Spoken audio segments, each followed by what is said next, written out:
Hello friends, कैसे हैं आप सभी। इस सेशन में आप सभी का हार्दिक स्वागत है।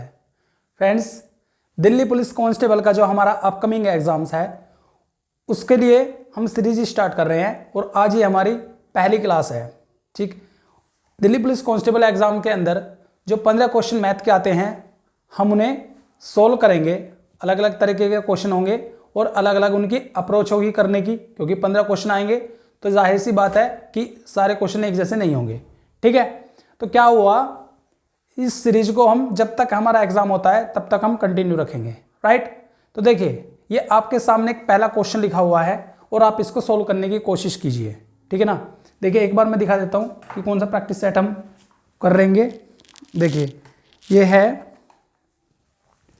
है, इसमें से हम डेली 15 क्वेश्चन उठाएंगे और उन्हें यहां पर सोल्व करेंगे।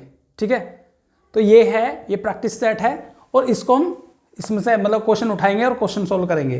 तो देखिए आप इसको करते हुए चलिए।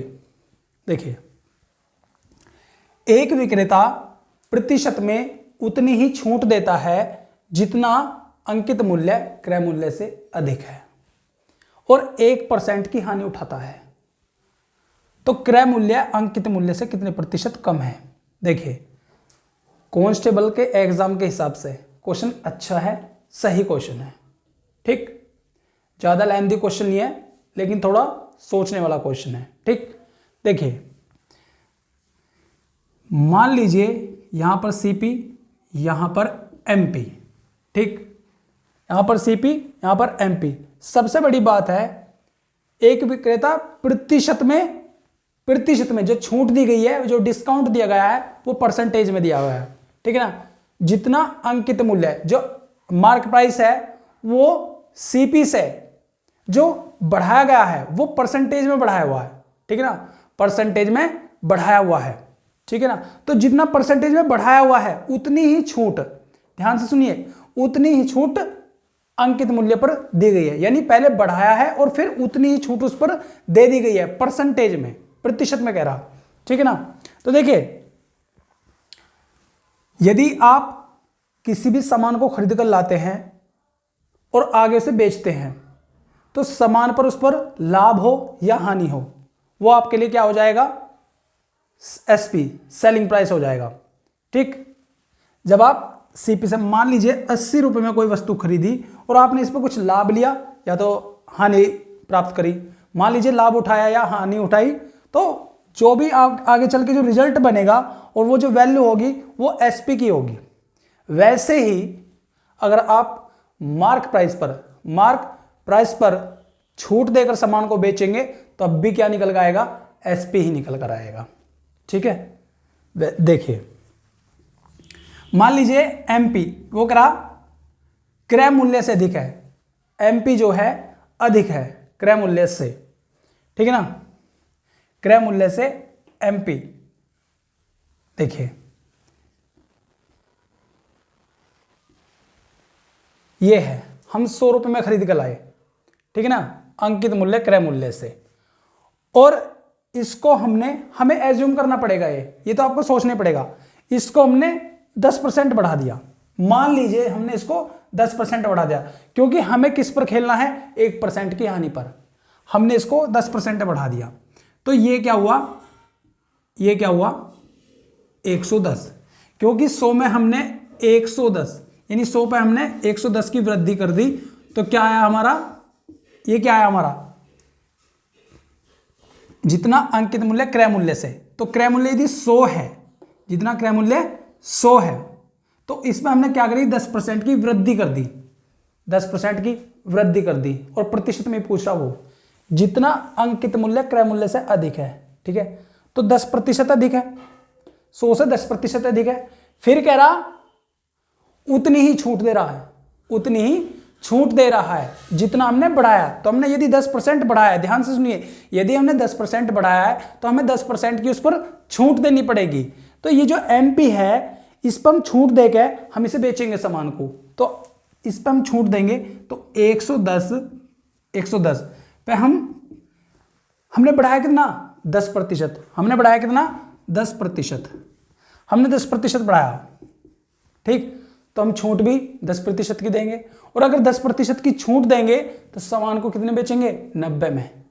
कितने में बेचेंगे, 90 में। तो उसकी वैल्यू की 90 में, ठीक है ना, 110 इंटू में 90 अपॉन में 100। देखिए सवाल थोड़ा समझने वाला है, ऐसा नहीं है कि किसी की समझ में नहीं आएगा, लेकिन कुछ भाई ऐसे हैं जो नहीं आएगा हर किसी की समझ में, ठीक है। तो देखिए 100 पे 10% की वृद्धि करी, एमपी 110 हो गया मार्क प्राइस। फिर उसके बाद हमने उसे बेचने की ठानी, और बेचने के लिए हमने उस पर 10% की फिर से छूट दे दी, ठीक है। तो अगर 10% की छूट दे दी तो वैल्यू अपने आप की 90% रहेगी। तो 110 पे 10% की छूट दी, यानी 90 में बेचा वो सामान, फिर 110 के 90 में, ठीक है। तो यहां से हमने ये सोल्व किया, ठीक, और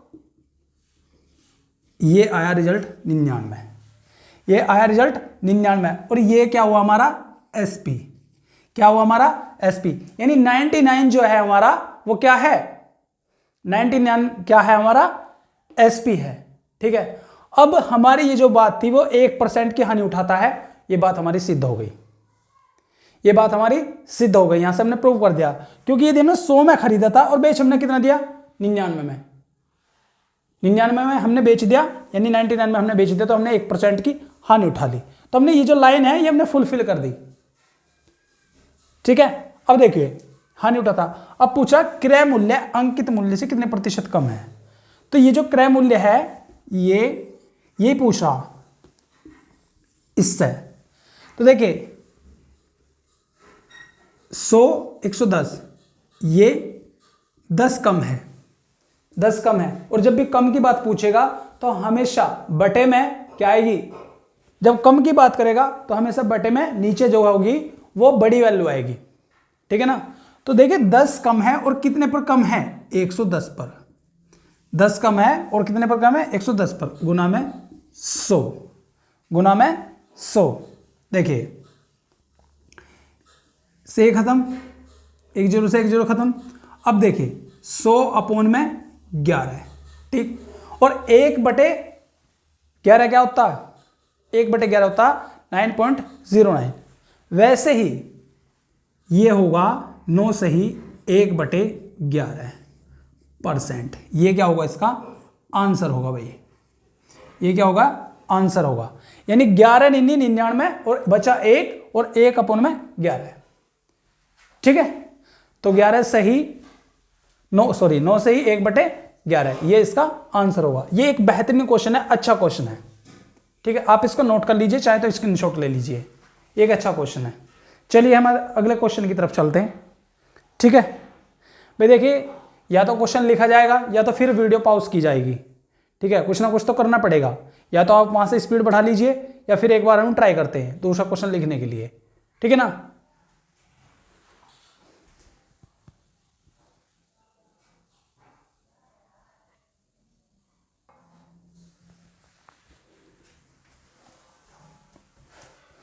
देखिए ये आपके सामने दूसरा क्वेश्चन है।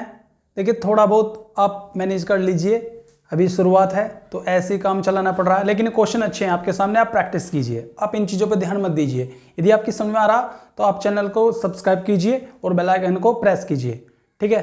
देखिए ये आपके सामने क्वेश्चन है, ये टाइम एंड वर्क का क्वेश्चन है, और आप इसको करने की कोशिश कीजिए, ठीक है। देखिए ए एक कार्य को 12 दिन में कर सकता है, बी उसी कार्य को 15 दिन में कर सकता है, दोनों उस काम को करने के लिए 450 रुपये तय करते हैं। यानी उन्होंने बोल दिया कि हम 450 रुपये लेंगे इस काम को करने के, लेकिन बी कार्य पूरा होने से 3 दिन पहले काम छोड़ देता है, शेष कार्य ए अकेला करता है, ठीक है। ए का हिस्सा कितना होगा।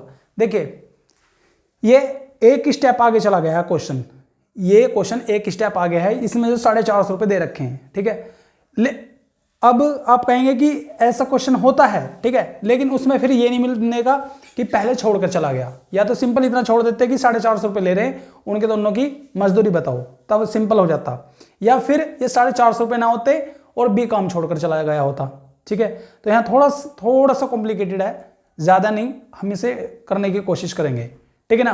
देखिए अच्छी मेहनत करेंगे तो अच्छा रिजल्ट आएगा। देखिए टाइम एंड वर्क में क्या होता है, time and work, time and work के अंदर क्या होता है, इसके अंदर क्या होता है कि जो एफिशिएंसी होती है, जो एफिशिएंसी होती है उसी के हिसाब से जो हमारा काम करने का हमें पैसा मिलता है। जिसकी जितनी ज़्यादा एफिशिएंसी होगी, जो जितना ज़्यादा दक्ष होगा अपने काम में, उसी हिसाब से उसको पेमेंट मिलेगा। ठीक है, देखिए अब सबसे पहले हम इसमें एलसीएम लेंगे। देखो यहां पर ए है, बोल रहा ए 12 दिन में कर सकता है। ए कितने दिन में कर सकता है? 12 दिन में। और बी कर सकता है 15 दिन में। ए 12 दिन में करेगा, बी 15 दिन में करेगा, और इनका जो एलसीएम होगा वो होगा 60, यानी इनका 60 एलसीएम होगा। मान लीजिए कि वो जो टोटल वर्क है वो कितना है? 60 है, यानी 60 है, टोटल वर्क 60 है। तो देखिए 12 दिन में करेगा, तो अगर 12 दिन में करेगा और 60 काम को करेगा तो एक दिन में एक काम करेगा, यानी 12 पंजे 60, 12 पंजे 60, 5 की एफिशिएंसी से करेगा। ठीक है, यानी कि एक दिन में जो काम करने की जो उसकी एफिशिएंसी है वो 5 है, 5 है और 15 है। ठीक है, बी कर रहा 15 दिन में, बी कर रहा 15 दिन में, तो एक दिन में 4 काम निपटा रहा है, एक दिन में 4 काम, 4 यूनिट काम कर रहा वो, 4 यूनिट, 4 काम।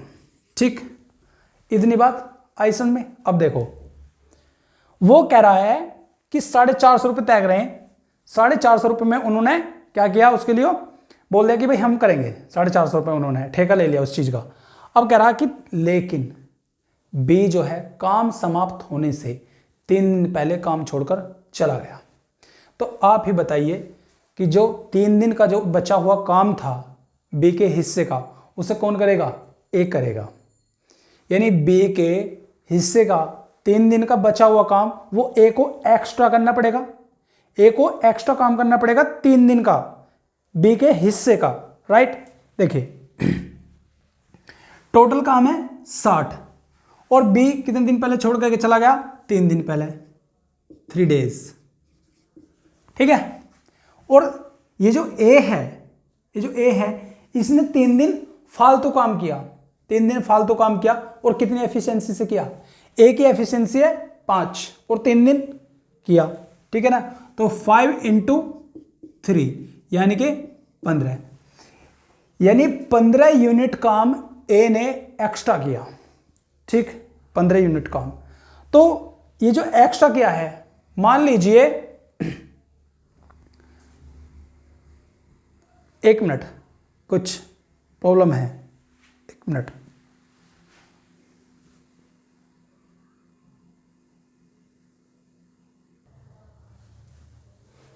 देखिए फिर से आ जाएंगे हम वहीं पे। देखिए 3 दिन एक्स्ट्रा काम किया, 5 की एफिशिएंसी से किया, तो 15 यूनिट काम। ठीक है, तो यदि 60 काम यदि दोनों मिलकर करते तो पूरा पूरा करते, लेकिन वो 3 दिन पहले छोड़ के चला गया। तो जो छोड़ के चला गया, ठीक है ना, तो कुछ काम तो ऐसा होगा जो दोनों ने मिलकर किया होगा। जो टोटल वर्क में से अगर वो काम हटा दिया जाए तो कुछ काम तो ऐसा रहा होगा, यानी कि 60 में से कुछ काम तो ऐसा रहा होगा, 50 मान लीजिए, 48 मान लीजिए, 45 मान लीजिए, कुछ भी मान लीजिए। ठीक है ना, तो कुछ काम तो ऐसा रहा होगा जो दोनों ने मिलकर किया होगा। राइट, देखिए तो यदि हम 60 में से इस 15 को हटा दें, 60 में से 15 को हटा दें, तो वो जो बचा हुआ काम है वो दोनों ने किया, वो दोनों ने किया। तो देखिए वो दोनों ने क्या, इनकी एफिशिएंसी से 5 प्लस में 4 यानी कि 9 की एफिशिएंसी से, जब दोनों मिलकर 7 करेंगे तो उनकी एफिशिएंसी जुड़ जाएगी। ठीक है, तो 60 में से 15 गए, यानी कि 45 काम जो किया है वो 9 की एफिशिएंसी से किया है। और वो कितने दिन तक हुआ है? 5 दिन तक, 5 डेज। यानी दोनों ने मिलकर जब काम किया था तो 5 दिन तक लगातार किया था। दोनों ने मिलकर 5 दिन तक काम जो किया था वो लगातार किया था। देखिए क्वेश्चन अच्छे हैं, आप मेहनत कीजिए, सोचना तो आपको पड़ेगा। देखो ऐसे तो नहीं होगा बिल्कुल भी। ठीक है 5 दिन तक काम किया उन्होंने। ठीक, अब 5 दिन तक काम किया। अब वो करा ए और बी का जो 450 रुपये में इनकी मजदूरी बतानी है, कितने कितने रुपए मिले। ठीक है, चलो भाई अब ये हो गया। अब देखो दोनों ने 5 दिन काम किया, 5 दिन। तो अगर 5 दिन काम किया है तो अपनी अपनी एफिशिएंसी से काम किया, तो 5 की एफिशिएंसी से ए ने जो देखो, ए ने जो काम किया है, ए ने और बी ने, ए ने काम किया 5 की एफिशिएंसी ने और बी ने काम किया 4 की एफिशिएंसी से। तो यहाँ पे गुना लगाएंगे और 5 दिन, दोनों ने यहाँ पे 5-5 दिन काम किया, ठीक है, यहाँ पे 5-5 दिन काम किया दोनों ने, तो 5 दिन काम किया 5 की एफिशिएंसी से ले, और इसने भी काम किया, ठीक। लेकिन ए ने एक्स्ट्रा 3 दिन भी तो काम किया, ए ने एक्स्ट्रा 3 दिन भी तो काम किया है, तो 5 प्लस में 3, ये हो जाएगा इनका हिस्सा। ये इनके हिस्सों का अनुपात आएगा भाई, ठीक है, क्योंकि जो जितने दिन ज्यादा काम करेगा उसको उतने ज्यादा पैसे मिलेंगे, ठीक है।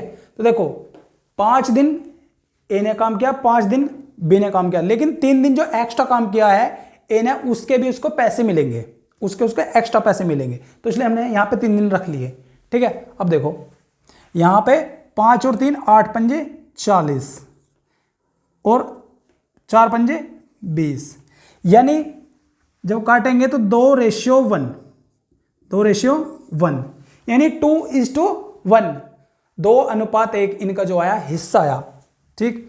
और रुपए कितने, 450, 450 रुपये, ठीक है, 2 और 1 3, ठीक है भाई। और बताने कितने हमें, ए का हिस्सा गुना में ए का हिस्सा, यानी कि 2, तो 3 से हम इसको काटेंगे, 15 × 45, यानी 150 इंटू में 2 बराबर के 300 रुपये, ठीक है। ये इसका क्या हुआ भाई, आंसर हुआ। यानी 300 रुपये जो मिले हैं, 300 रुपये किसको मिले, ए को मिले हैं, और 150 रुपये बी को मिले हैं। एक अच्छा क्वेश्चन है, सीखने वाला क्वेश्चन है, आप नोट कर लीजिए, ठीक है।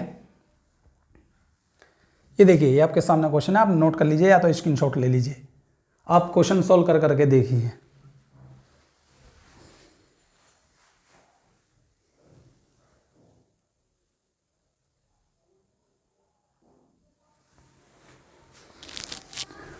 देखिए भाई, आपके सामने अगला क्वेश्चन है, ठीक है, आप इसको सॉल्व कीजिए, आपके सामने लिखा हुआ है।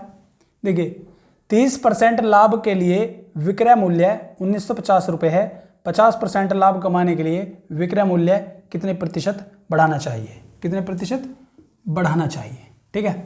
देखिए प्रॉफिट एंड लॉस, देखिए ज़्यादातर हर एक टॉपिक से क्वेश्चन मिल जाते हैं एग्जाम में, तो ऐसा नहीं होता, आपका हर एक टॉपिक स्ट्रॉन्ग होना चाहिए, राइट। देखिए कैसे होगा ये क्वेश्चन, 30% लाभ, अगर 30% लाभ है तो सबसे पहले सीपी होगा, फिर उसके बाद एमपी, लेकिन एमपी का तो जिक्र किया नहीं है, तो हम एसपी की बात करेंगे, ठीक है। 30% लाभ, मान लीजिए 100 है, ठीक है, इसको हमने 30% बढ़ा दिया तो वैल्यू कितनी बन जाएगी, 130। हमने इसको 30% बढ़ा दिया, 30%, तो वैल्यू कितनी हो जाएगी, 130, और 130 की वैल्यू दे रखी है क्वेश्चन में, ठीक है ना, 130 की वैल्यू दे रखी है क्वेश्चन में, तो 1950। यदि 130 की वैल्यू 1950 है, वो अगर आप 50% लाभ कमाना है, 50% लाभ कमाना है, यानी 150, 130 की वैल्यू 1950, तो हमें 150 की वैल्यू बतानी है, और बाद में हमें परसेंटेज बताना है उसका, ठीक है। तो हम क्या करेंगे, एक जीरो से एक जीरो कट गई, ठीक है। देखिए टेबल जो है, पहाड़े जो हैं आपके क्या है, स्ट्रॉन्ग होने चाहिए बिल्कुल, ठीक है। 13 × 15 195 आएगा, चाहे तो आप करके देख लीजिए, ठीक है ना। 13 × 15, और 13 से हम 195 काटेंगे तो 15 रिजल्ट आया, और 15 इंटू में 150 बराबर के 2250, क्योंकि 15 15 में 225, 2250, 15 15 में 225, 15 का स्क्वायर 225, एक जीरो और आएगी लास्ट में, तो 2250 आ गया। अब वो कह रहा है, देखिए यदि पूछता केवल नंबर में, ठीक है, तो 300 रुपये आ जाता आंसर, 300 रुपये। वो कह रहा है कि कितने प्रतिशत बढ़ा दें, कितने प्रतिशत बढ़ा दें, तो देखिए 1950 से कितना हुआ, 2250, बढ़ाया कितना, 300, लेकिन कितने पे वृद्धि हुई है, कितने पे वृद्धि हुई है, देखिए चमक रहा है वो, चलो मैं यहाँ लिख देता हूँ, 300 रुपये बढ़े हैं, और कितने पे, 1950 पे, गुना में 100, राइट। देखिए इस एक जीरो से एक जीरो खत्म हो जाएगी, और ये हुआ 3000 अपॉन में 195। तो यदि हम 5 से काटेंगे 5 से काटेंगे, और 5 से काट लेंगे हम, तो 5 से काट लो, या फिर किसी भी नंबर से, ये 5 से भी कट सकता है और ये 3 से भी कट सकता है, ठीक है ना। तो 3 से काटेंगे 1000 और 3 से काटेंगे तो 65, 65 थी 195, राइट। अब 5 से काट लीजिए 200, 205 1000 13, यानी 200 अपॉन में 13, 200 बटे 13, और 13 से इसको काटेंगे, ठीक है भाई। 13 13 में 169, और ये कितना हो जाएगा भाई, 13 15 195, 13 15 195, और बचे कितने, 5 बटे 13। यही इसका क्या होगा भाई, आंसर होगा। यानी 15 से ही 5 बटे 13 इसका आंसर होगा। देखो 13 इंटू 15, 13 पंजे 65, 13 गन 13, 13 6 19, 195। ये हुआ 200 बटे 13, 15 से ही 5 बटे 13 इस क्वेश्चन का आंसर हुआ। अच्छा क्वेश्चन है, सीखने लायक क्वेश्चन है, ठीक है। आप नोट कर लीजिए या तो स्क्रीनशॉट ले लीजिए। आगे बढ़ते हैं हम।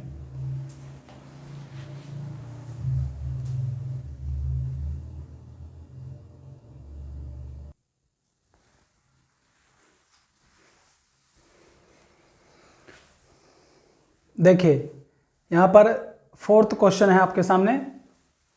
देखिए क्वेश्चन नंबर 4 है, रोहन 5 विषयों की एक परीक्षा में 4 विषयों में क्रमशः कोई 5 सब्जेक्ट हैं, कोई 5 सब्जेक्ट हैं, उनमें एग्जाम है उनका, तो उनमें क्रमशः क्या हुआ है,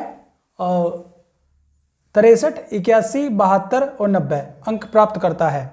यदि परीक्षा के अधिकतम अंक 120 हैं, जो मैक्सिमम मार्क्स हैं वो 120 हैं, और कुल मिलाकर उसे 70%, उसे 70% जो है अंक हासिल करने हैं, ठीक है। तो हमें क्या करना, हमें 5वें विषय में बताना कि 5वें विषय में कितने अंक लाने पड़ेंगे, क्योंकि 4 के तो हमारे पास ऑलरेडी दे रखे हैं, ठीक है। तो हमें 5वें के बताने हैं, ठीक। चलिए, जैसे कि अब देखो वो कह रहा हर एक परीक्षा, तो 120 की मैक्सिमम मार्क्स कितने, 120, और कितनी परीक्षाएं, 5, ठीक है। तो टोटल जो हुए वो 600 मार्क्स हुए, टोटल जो हुए वो 600 मार्क्स हुए, ठीक है। अब देखो यानी टोटल 600 हुए, और वो करा उसे कुल मिलाकर 70% अंक लाने हैं। तो 600 का 70%, यानी कि 600 का 70% जो होगा वो होगा 420, 420, यानी इसे कुल मिलाकर जो है 420 अंक लाने हैं टोटल, राइट। और अब हम देखेंगे कि उसने प्राप्त कितने किए 4 विषय में। तो उसने जो 4 विषय में प्राप्त किए हैं वो 63 81 72 90, ठीक है। तो 63 प्लस में 81 प्लस 72 प्लस में 90, ठीक है। 2 1 3 3 6, और यहां पे हो जाएगा 9 7 16 16 8 24 24 6 30, 24 6 30। एक बार चेक कर लेते हैं, और 2 और 1 3 3 3 6, और 9 7 16 16 8 24 36, ठीक है भाई। तो 306 उसने हासिल कर लिया, लेकिन उसे लाने कितने 420, ठीक है ना। तो हमें बताने कि 5वें में, यानी कि 5th सब्जेक्ट जो है, 5वां जो सब्जेक्ट होगा उसमें कितने लाने पड़ेंगे, यानी 420 माइनस के 306 बराबर के लाने कितने होंगे भाई, उसे 114, और ये क्या होगा हमारा आंसर होगा। यानी 114 उसे 5वें सब्जेक्ट में उसे नंबर लाने होंगे, वो जो उसने एग्जाम दिए हैं टोटल, ठीक है। तो ये एक इजी क्वेश्चन था, ज़्यादा कॉम्प्लिकेटेड नहीं था। तो आप इसको देखिए और नोट कर लीजिए, या फिर आप प्रैक्टिस कीजिए, जैसा भी हो सकता है, पॉसिबल हो सके। देखिए ऐसी चलती रहेगी ये सीरीज आपके सामने, ठीक है। अगले क्वेश्चन की तरफ बढ़ते हैं हम।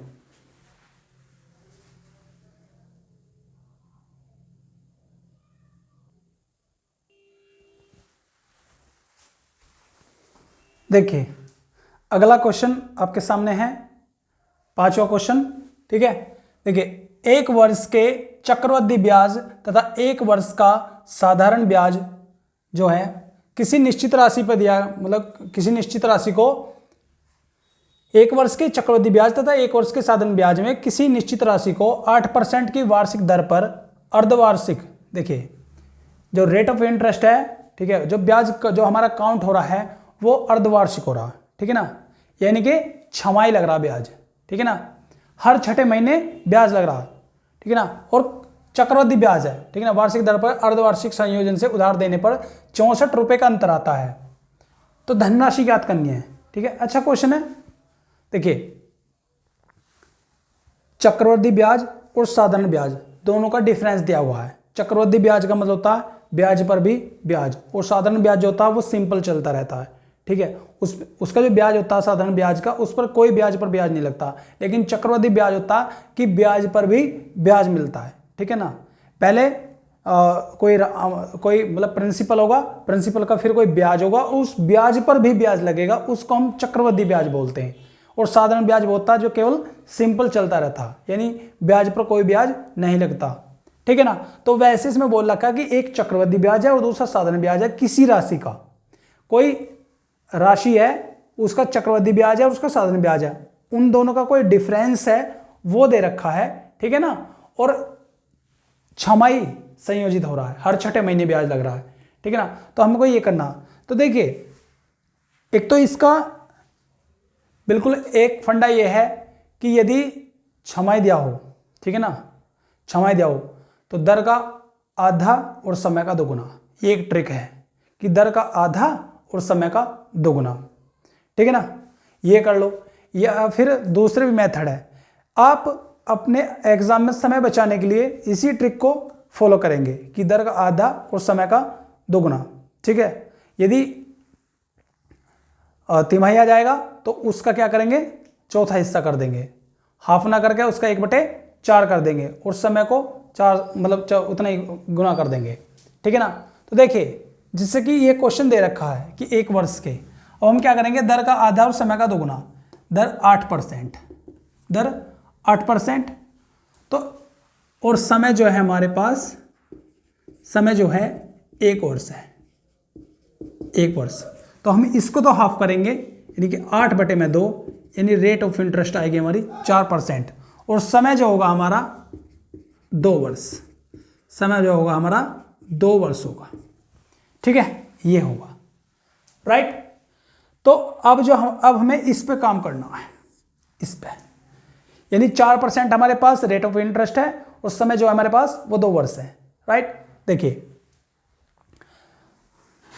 आप इसमें 2 फॉर्मूले लगा सकते हैं, एक तो ये वाला कि PR अपॉन में 100 का स्क्वायर बराबर के अंतर, या तो आप ये फॉर्मूला रख लीजिए, ठीक है भाई, या तो आप इस फॉर्मूले को रख लीजिए अंतर, यानी यहां पर अंतर की जगह ये जो वैल्यू दी हुई है 64 वो रख लीजिए और इसको सोल्व कर दीजिए, ठीक। या फिर चक्रवृद्धि ब्याज के अंदर इफेक्टिव रेट निकालने का एक फॉर्मूला होता है, x + y प्लस में x × y अपॉन में 100, वो ये होता है कि x + y plus x × y upon में 100, ये होती है इफेक्टिव रेट, जो फाइनली रेट ऑफ इंटरेस्ट बनेगी चक्रवृद्धि ब्याज के अंदर, ना कि साधारण ब्याज के। ये चक्रवृद्धि ब्याज के लिए है, x + y प्लस में x गुना में y अपॉन में 100।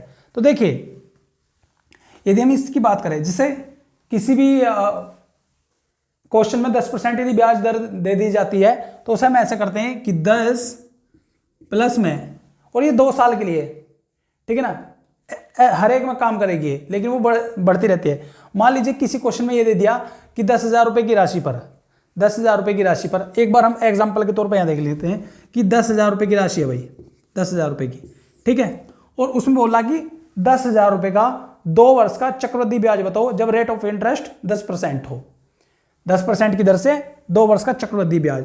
तो यदि 10% की दे रखी है रेट ऑफ इंटरेस्ट, ब्याज की जो दर है, तो हम उसमें एक फॉर्मूला अप्लाई कर सकते हैं कि x + y प्लस में x गुना में y अपॉन में 100, ये फॉर्मूला हम लगा सकते हैं। तो हम क्या करेंगे, 10 प्लस में 10 प्लस में 10 × 10 अपॉन में 100, ठीक।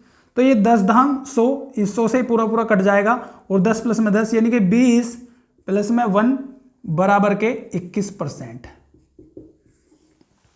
यानी 21% इफेक्टिव रेट होगी। और इसी को हम टोटल क्या करेंगे, अब हम 10,000 का 21% निकाल देंगे टोटल। ठीक, तो यहां से जो आ जाएगा 2100, ये हो जाएगा। ठीक है, तो वैसे ही हम इस क्वेश्चन में भी खेलेंगे। ठीक है ना, देखो कैसे हम इस पर काम करेंगे।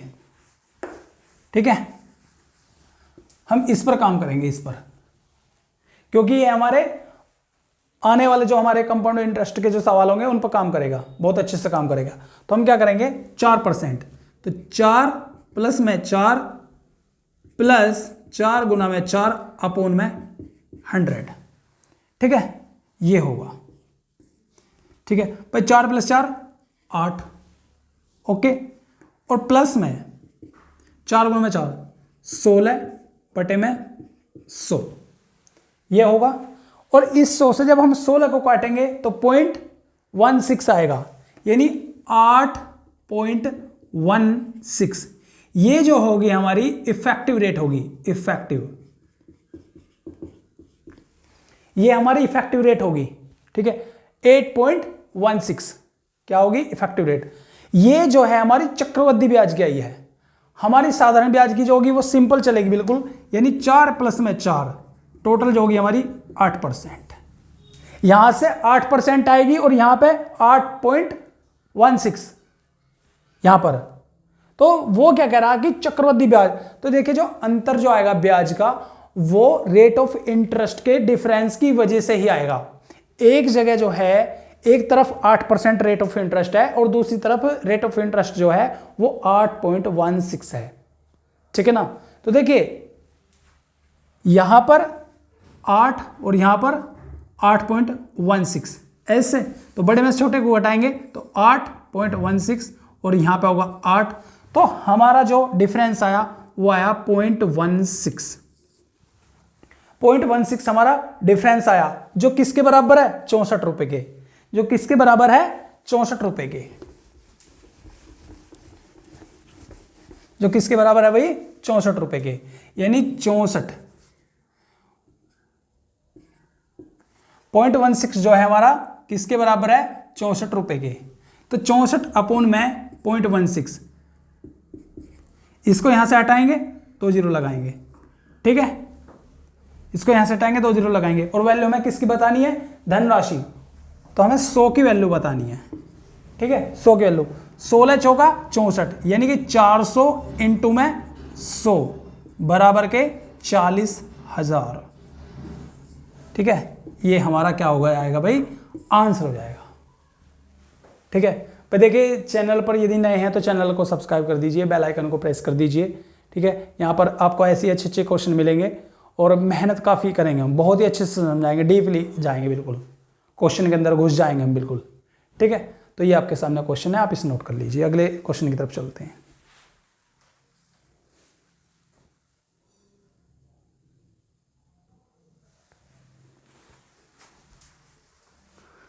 देखिए अगला क्वेश्चन है हमारे सामने।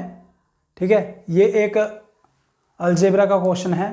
ठीक है ना, थोड़ा सा इस पर हम काम करेंगे, वैसे कैलकुलेशन ही है, कुछ ज़्यादा तो नहीं है इस क्वेश्चन में, हम इसे देखेंगे और सीखेंगे। देखिए यदि a और b दो परिमेय संख्याएं हैं, ठीक है, और a√2 प्लस में b√3 बराबर के, ये आपके सामने वैल्यू दी हुई है। ठीक है ना, तो हमें a और b के मान बताने हैं। तो देखिए हमें इन्हें बस सॉल्व करना है, बाकी कुछ नहीं करना है, इनमें कैलकुलेशन दी हुई है। देखिए जैसे कि a√2 प्लस में b√3 बराबर के, तो ये 98 लिखा हुआ है, इसको सॉल्व करिए। सबसे पहले देखिए 98 को लिखेंगे हम 49 इंटू में 2 प्लस 108 36 इंटू में 3, वैसे ही इसे लिखेंगे हम, देखो 16 इंटू में 3। ठीक है भाई, वैसे ही इसे लिखेंगे हम 36 इंटू में 2, ऐसे लिखेंगे।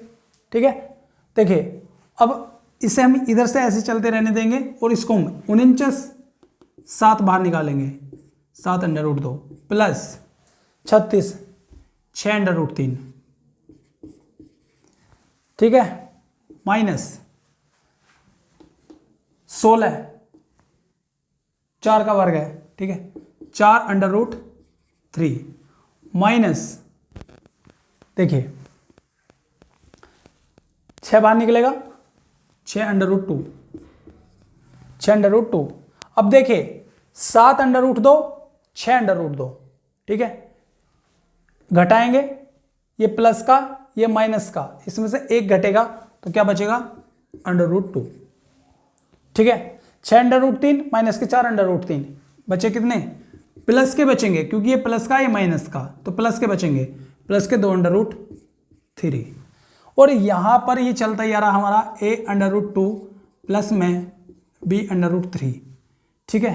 अब देखो a अंडर रूट 2 प्लस में b अंडर रूट 3, ठीक है भाई। तो जब हम कंपैरिजन करेंगे इनका तो क्या होगा, इनका जब हम कंपैरिजन करेंगे, देखिए यदि आपको इसको बिल्कुल बेसिक से समझना है और इसके अंदर तक जाना तब वो लेक्चर अलग होगा, ठीक है ना। तो देखिए इस अंडर रूट 3 से ये अंडर रूट 3 कटेगा और इससे ये कटेगा, यानी कि कुल मिलाकर a और b का जो वैल्यू होगी, यानी कि a रेशियो b जो होगा वो होगा 1:2।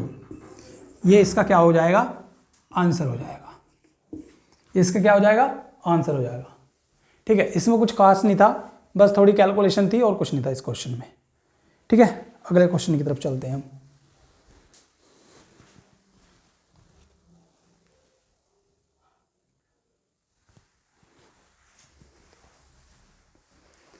देखिए ये अगला क्वेश्चन आपके सामने है, क्वेश्चन नंबर 7। देखिए ये एक मेंसुरेशन का क्वेश्चन है, ठीक है, इसको हम सोल्व करेंगे। देखिए क्या कह रहा क्वेश्चन, किसी आयत की लंबाई व चौड़ाई का अनुपात 6:5 है, यानी 6:5 है, तो तथा इसका क्षेत्रफल 6750 सेंटीमीटर स्क्वायर है। आयत के परिमाप व क्षेत्रफल का अनुपात क्या होगा। देखिए आयत का जो क्षेत्रफल होता है, आयत का क्षेत्रफल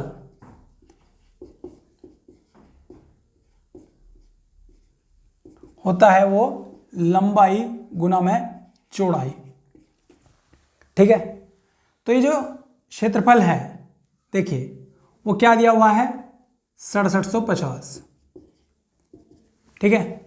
और ये जो हमने ये रेशियो में दिया हुआ है ये एग्जैक्ट नहीं है, इनको हमने मान लिया 6x और 5x मान लिया हमने इनको, ठीक है। तो देखिए 6x गुना में 5x, ठीक है।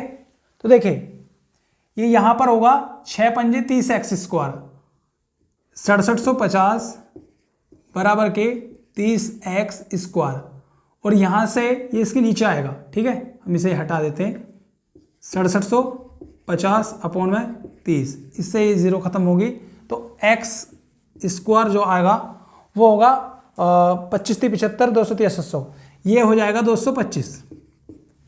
एक्स स्क्वायर की वैल्यू आई है 225, तो एक्स का मान क्या आएगा, इसे इधर रूट चढ़ाएंगे ऐसे करके 225, ठीक। तो एक्स की वैल्यू आएगी यहाँ से 15, एक्स की जो वैल्यू आएगी वो आएगी 15, ठीक है ना। एक्स का मान आया हमारा 15, अब हम इसे उसमें रखेंगे, तो 15 छिका 90 और 15 पंजे 75, ठीक है। ये क्या है, लंबाई है, और ये क्या है, चौड़ाई है। ये वास्तविक मान है लंबाई और चौड़ाई का, और वो पूछ रहा है कि आयत के परिमाप व क्षेत्रफल। देखिए आयत का जो परिमाप होता है उसका जो फॉर्मूला होता है परिमाप, परिमाप बराबर होता है 2 गुना में L प्लस में B, ये होता है 2 गुना में L प्लस में B ब्रैकेट के अंदर। तो देखिए यहां पे लिखेंगे हम 90 प्लस में 75 और इंटू में 2, 9 7 16 165, 165 इंटू में 2 यानी 330, 330, ठीक है भाई, 330 यही है ना भाई। हाँ यही होगा। तो आयत के परिमाप है क्षेत्रफल, तो परिमाप 330, ठीक है ना। आयत के परिमाप 330 यहाँ लिखेंगे, यहाँ लिखेंगे हम परिमाप रेशियो क्षेत्रफल, परिमाप 330, ठीक है ना। और क्षेत्रफल, क्षेत्रफल जो होगा परिमाप क्षेत्रफल कितना है, क्षेत्रफल 6750, 6750। इसे हम एक नंबर से काट लेंगे, देखो इसे हम एक ही नंबर से काट लेंगे, 3 से काटेंगे, 3 से 11 बार और 3 से 22 × 66 और 3 × 5 = 15, ये हो जाएगा भाई, ठीक है ना, ये हो जाएगा। और ये इसका क्या होगा भाई, आंसर होगा, ये इसका क्या होगा, आंसर होगा। तो ये एक मेंसुरेशन का क्वेश्चन था और ये हमने किया है, ठीक है। चलिए हम चलते हैं हम अपने अगले क्वेश्चन पर, आप इसे नोट कीजिए।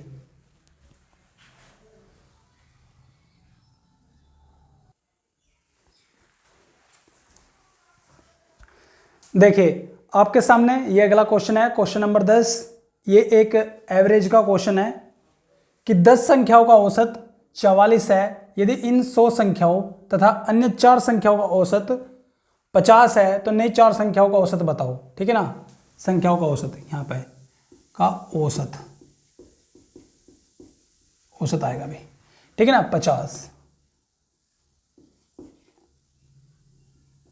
50 है। तो अलग से जो 4 संख्याएं ली हैं, 4 जो नई संख्या है उनका हमें औसत बताना, ठीक है ना। तो देखो क्या है कि 10 संख्याओं का औसत है। देखिए औसत जो होता है, एवरेज का मतलब होता है, देखिए नंबर ऑफ ऑब्जर्वेशन,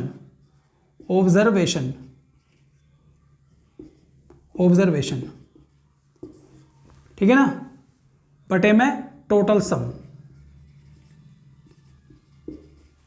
ठीक है, टोटल सम ऑफ नंबर। देखिए नंबर ऑफ ऑब्जर्वेशन, जैसे कि 5 व्यक्ति हैं, उन्होंने अलग अलग स्कोर किया है, ठीक है ना, उनका हमें एवरेज बताना है। जैसे कि 5 संख्या ले ली हमने, जैसे कि हमने ले ली 10, 20, 30, 40, 50, इनका हमें एवरेज बताना।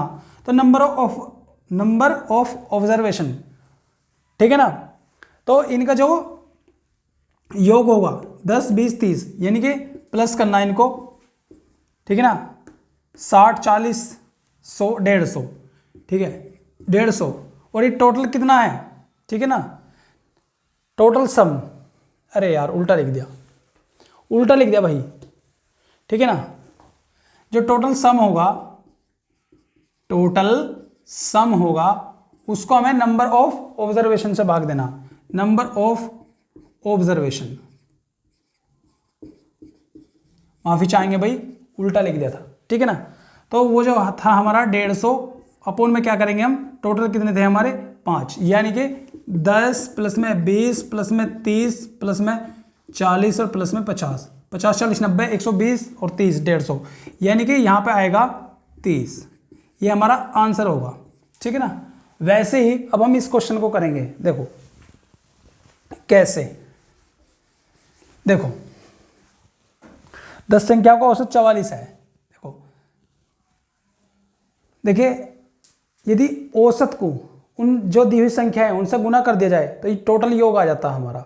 ये जो औसत है, ये जो 44 दिया हुआ है, इसे यदि हम 10 संख्याओं से मल्टीप्लाई कर देंगे तो हमारा योग आ जाएगा, हमारा जोड़ आ जाएगा।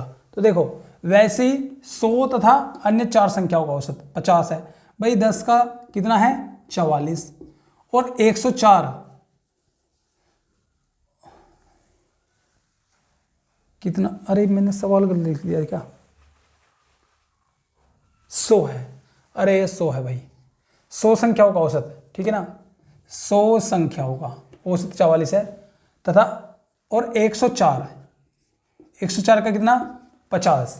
तो देखिए ये टोटल जो वैल्यू बनेगी और ये जो टोटल वैल्यू बनेगी, हमें इनमें से इनको घटाना है कि 104 इंटू में 50 और माइनस के 100 इंटू में 44, ठीक है ना।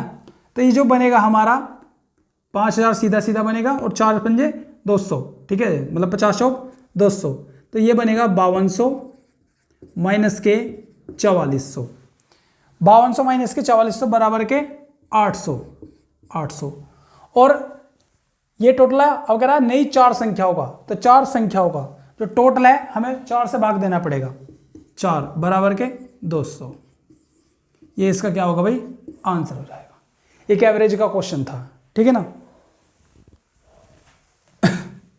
एक एवरेज का क्वेश्चन था, आगे चलेंगे हम, ठीक है। चलिए अगले क्वेश्चन की तरफ चलते हैं हम। क्वेश्चन लेते हैं हम कोई, देखो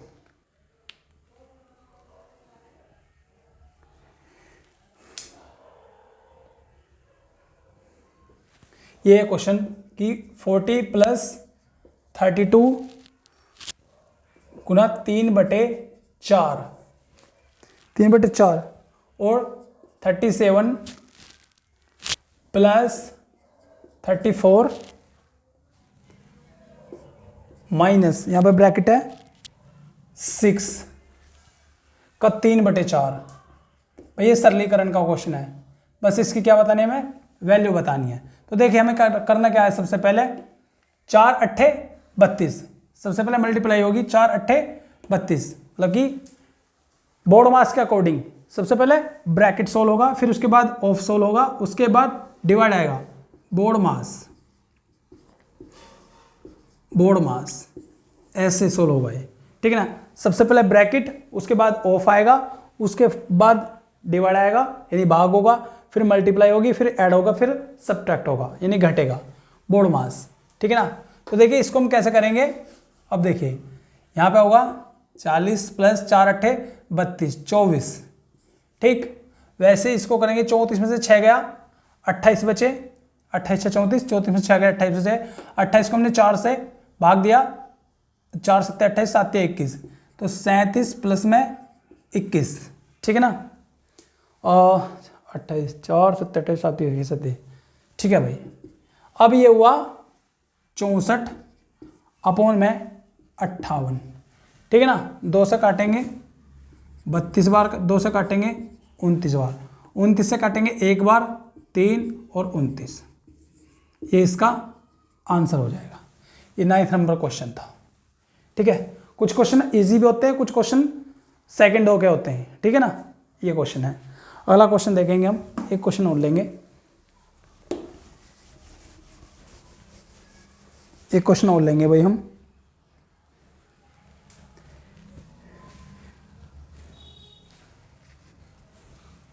एक विद्यालय में 90% छात्र अंग्रेजी में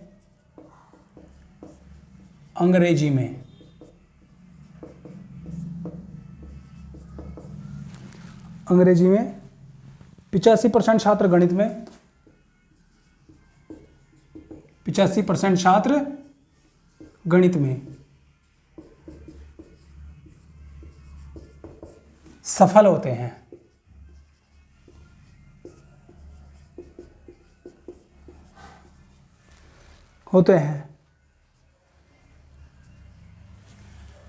वो कहता है कि 150 छात्र दोनों विषय में सफल होते हैं।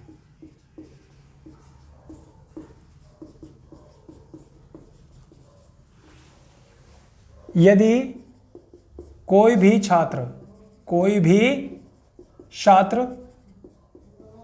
दोनों,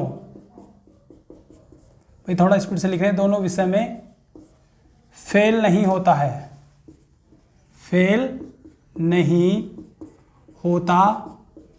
है, तो टोटल विद्यार्थी बताने हमें, टोटल स्टूडेंट्स। हमें क्या बताने, टोटल स्टूडेंट्स हमें ये बताने। देखिए कोई परीक्षा है, एक विद्यालय में कोई परीक्षा है, 90% छात्र अंग्रेजी में, 85% छात्र गणित में सफल होते हैं, 150 छात्र दोनों विषय में सफल होते हैं। तो देखो हम इसका डायग्राम बनाएंगे, ऐसे करके थोड़ा बड़ा बना लेते हैं, ठीक है भाई। तो अगर आप 90% छात्र अंग्रेजी में, तो ये इंग्लिश का है और ये मैथ का है, ठीक है ना, ये मैथ का हुआ। तो यहाँ 85%, यहाँ पे 90%, ठीक है। लेकिन दोनों में तो इसके लिए एक फॉर्मूला है, इन दोनों को योग करो, 90 प्लस में 85 बराबर के कितने हुए, 175, और इसे 100 में से घटाना है, 100 माइनस के 175, सॉरी 175 माइनस के 100, ठीक है ना, 175 माइनस के 100 बराबर के 75%, यानी 75% जो है वो दोनों में सफल हुए हैं, दोनों में पास हुए हैं, दोनों में पास कितने हुए, 75%। और 75% की वैल्यू कितनी दे रखी है क्वेश्चन में, 150। 75% की जो वैल्यू दे रखी है क्वेश्चन में वो 150 दे रखी है, ठीक है ना। तो 150 अपॉन में 75 गुना में 100, हमें 100% की वैल्यू बतानी है। तो 75 दूनी 150 और 100 इंटू में 2 बराबर के 200, यही इसका आंसर होगा, ठीक है ना। टोटल नंबर ऑफ स्टूडेंट्स पूछा उसने, परीक्षा में कितने स्टूडेंट्स थे, तो हमारा 200 आंसर आया इसमें, ठीक है ना। तो देखिए आज ये हमारी पहली सीरीज थी और आज हमने इसमें 10 क्वेश्चन किए हैं। वीडियो थोड़ी ज़्यादा लंबी हो जाएगी, कल से हम थोड़ा और भी फास्ट चलेंगे। आज हम इतने रहने देते हैं, मिलते हैं हम इसकी अगली सीरीज में, तब तक के लिए नमस्कार।